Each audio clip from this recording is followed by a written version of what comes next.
Hi everyone, and welcome to Almost Cancelled. I'm Peter, and I'm joined with Connor. Hey everyone. And we get Alan here. What's up, MFers?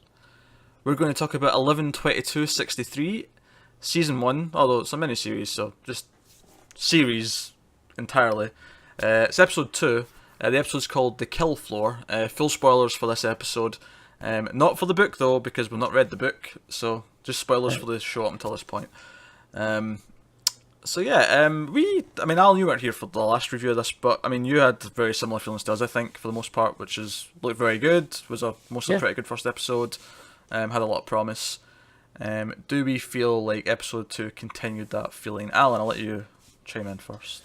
Well, it kind of changes course a lot in this episode because the very first episode was a lot about, okay, we're going to stop the assassination of JFK. And in this, it's more personal. And so it took like a completely different turn. And I kind of like seeing, how caught up he is in it. But I also feel like it's, I guess, feeling a little different now than what I was led to believe in the first episode. I would counter that with two things. Well, counter it with one thing and then give my own sort of opinion based on the episode.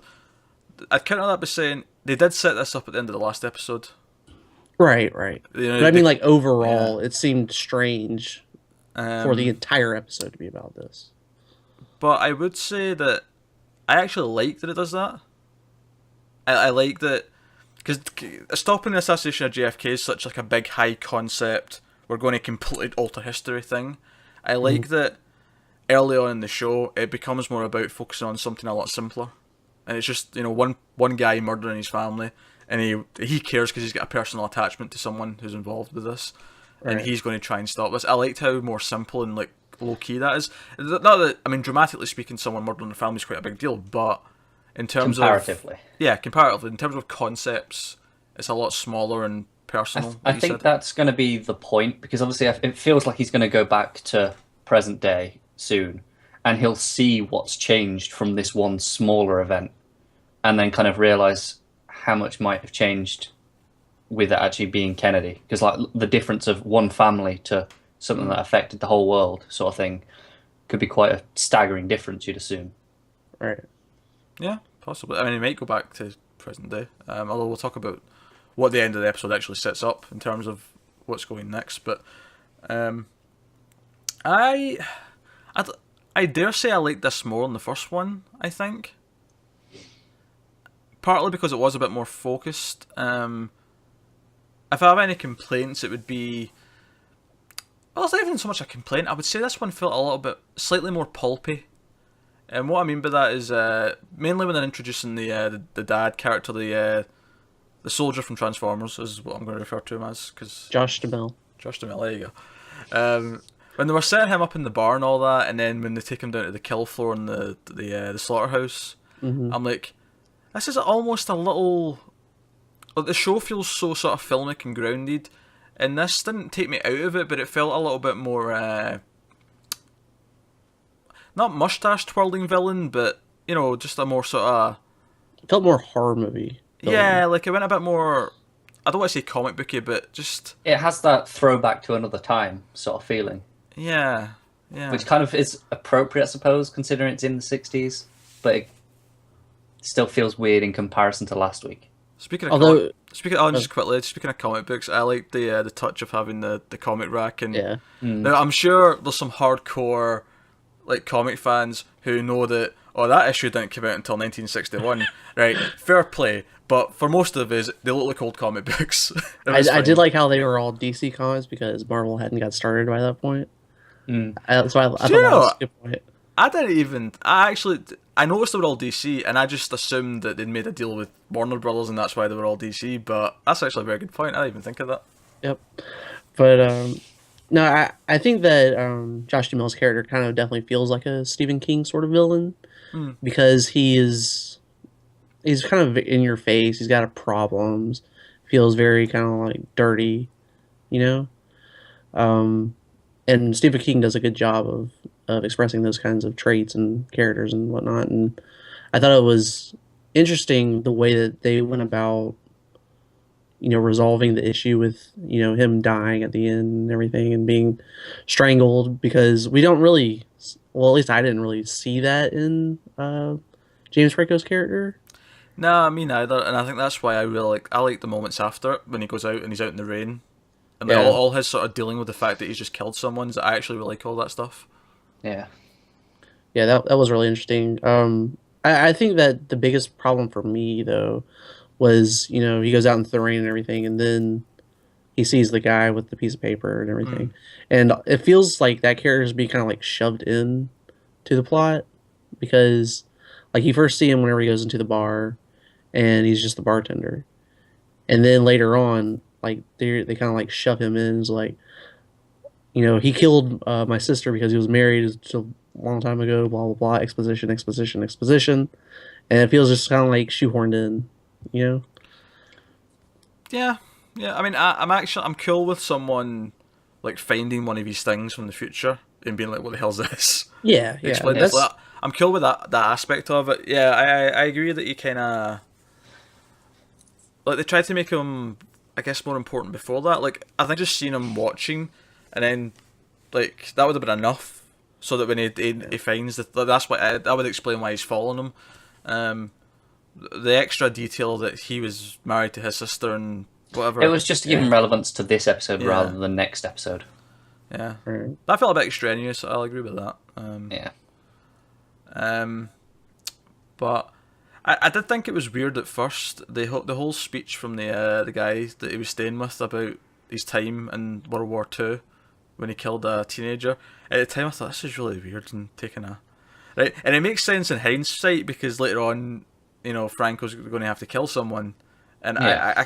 I get the thematic reason for it, but when we actually got to that scene and the lighting goes darker and he's telling this like really horrible story, I'm like, why has this suddenly become about the horrors of war? What's going on? What? Wife's in the kitchen. Better crack out the war stories. Yeah, that was odd. Also, it took me like 10 minutes to realise who that actress was. It really annoyed. It was annoying Yeah, me. it was the accent that threw me off. It was the accent. Also, looks a lot older now as well since the last time I seen her. Yeah. Yeah, so Annette Yeah. O'Toole from Smallville and Superman 3. If anyone's curious who we're talking about, but I'm like, I recognise her. Where's she from? It took me a while, and then it clicked. It's like, Yeah. yeah. They're keeping the references to the future slim, which I like, but they're funny when they pop up. So him asking what regiment are you with in Korea, Yeah, and he hits back with MASH. That amused me. That's Yeah. funny. it was pretty good. I like when he references stuff that's not happened yet, but uses it as backstory, and it's like yeah. It reminds me of Back to the Future Part 3 actually, when he because Marty calls himself Clint Eastwood, but obviously no one's Yeah. going to know who that is. Yeah, it's pretty cool. No, I think the cinematic style I think it's maintained. I was worried that might drift away, and Yeah. because quite often they'll get someone really good to come in and do the pilot, and then like the episodes after might become a little bit more TV like. I'm happy to say this actually kind of maintained the same I style. feel like with it only being 8 episodes, they've kind of been able Yeah. to spend a bit more on the talent involved. And it's 8 episodes. They know it's not continuing forever. It's just these. It's essentially an 8-hour movie, Yeah. for lack of a better term. So it's. I think that quality side to it should stay up, and I think Franco's character is becoming more interesting because of what he's like sort of forcing himself to do and the situations he's getting into. Because I was incredibly tense when he's sitting in the bar. Like every scene he had with Justin Will's character talking to him, like the entire time I was like, is this guy going to turn around and start hitting him or try and kill him or He's just Yeah. waiting for You know. when's he going to snap. yeah, you were just kind of waiting for it.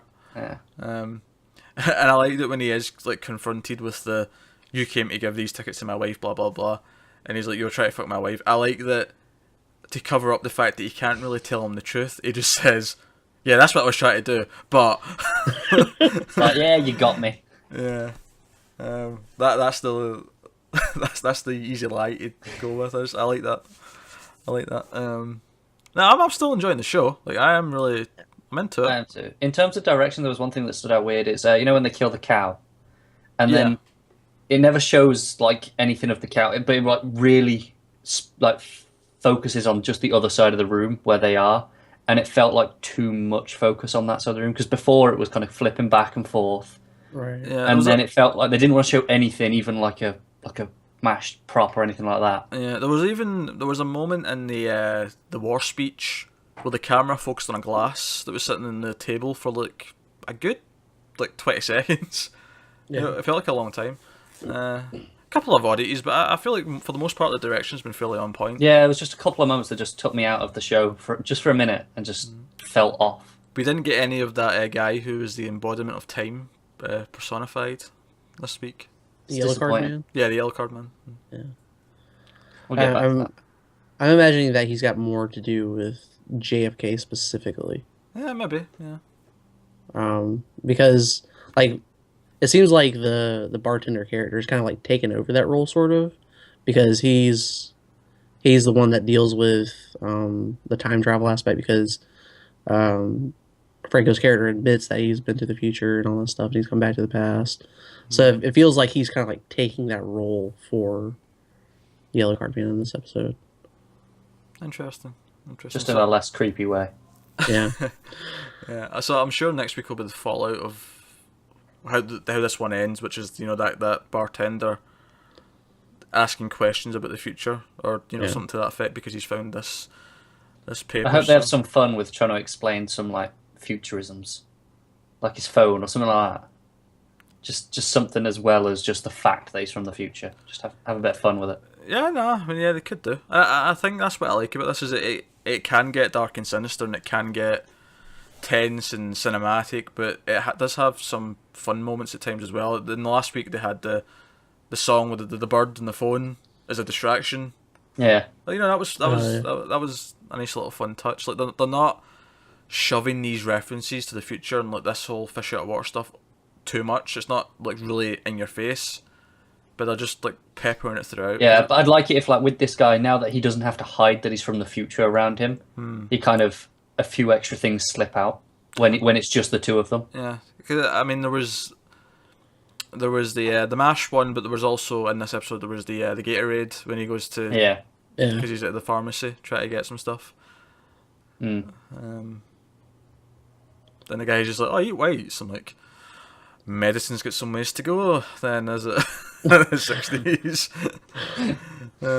Great advice. Yeah, I like seeing all the stuff where like he got the medicine and it's kaopectate, and no one uses kaopectate anymore. But it like showed like a close up on it as it was panning around to show him, dealing with being sick and everything. I enjoyed seeing that. It was like seeing signs of the time and him having to deal with it. Oh yeah, that show is doing a fantastic job of feeling big budget, showing the time period, and never feeling like they're shying away from it. Whereas, we compared it to Agent Carter last week, where in that show it feels like they're constantly hiding the fact that they're not really in I'd that love time to period. know what sort of budget this actually has. And what budget Agent Carter has, just to compare them. And be like, Yeah, this yeah. is the difference, like, this is what it takes per episode to achieve this. Yeah. Because it is quite a mighty difference. But we're all enjoying it. We all like this episode, yeah? Yeah, Yeah. definitely. Yeah, the quality's staying up high, so we've got 6 left. We will definitely be reviewing the next one. So that's 11/22/63 for this week.